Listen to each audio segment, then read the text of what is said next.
I'm Alex Jobber. I'm a paramedic and death and grief educator. I became an EMT at the young age of 18, just weeks after my mom suddenly passed away. It was right after her death that I had to tell her best friend the bad news, and I completely failed.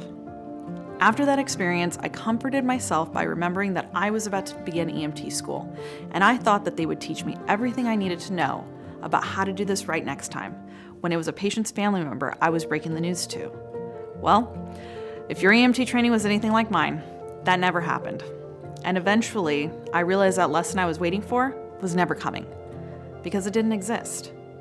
So when I was accepted into my master's program to study death, grief, and bereavement, I purposely focused my research on first responders. I intended to create curriculum and training on this topic for you, so that you don't have to navigate this situation on your own, like I did. What I've created for you here doesn't exist anywhere else. Now you get the opportunity to explore the content of each module at your own pace, plus the added value of applicable resources I've gathered just for you. As first responders, we're expected to fix someone's worst day. But what about the events that can't be fixed? What about the moments where you have to deliver the news to a family member that their loved one is dead? We have been thoroughly trained on how to respond clinically to a traumatic event, but institutions and organizations have failed to guide us on what to do when, despite our best efforts, the patient still dies. Because of this deficiency, first responders are left to find their own way through the discomfort of the situation. Typically, this results in complete avoidance of the interaction and an inaccurate justification that transporting every cardiac arrest victim, despite sense of futility, is the best way to support the family. There is a false narrative that perpetually tells us we need to show the family that we tried, and the just for show approach is the only way to communicate this.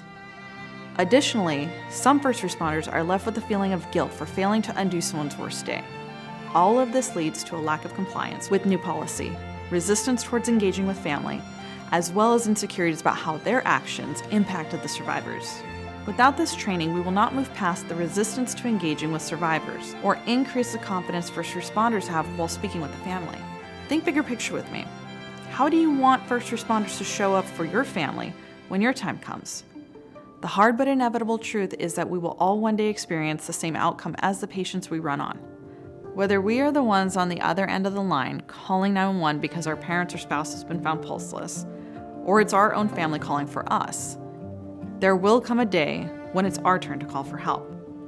When we participate in this training, we subsequently influence a system that is more emotionally prepared to show up for you and your family tomorrow. I know you might be thinking, I don't want to do another online course. And I understand, because I don't prefer them myself either. But with how busy I know your schedule is, the convenience of a go-at-your-own-pace course is ideal.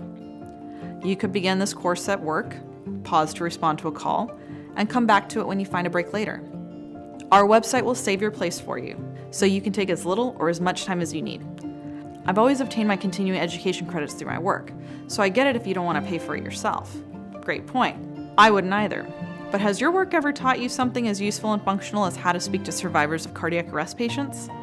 This is not another course that simply repeats what you have already heard countless times before.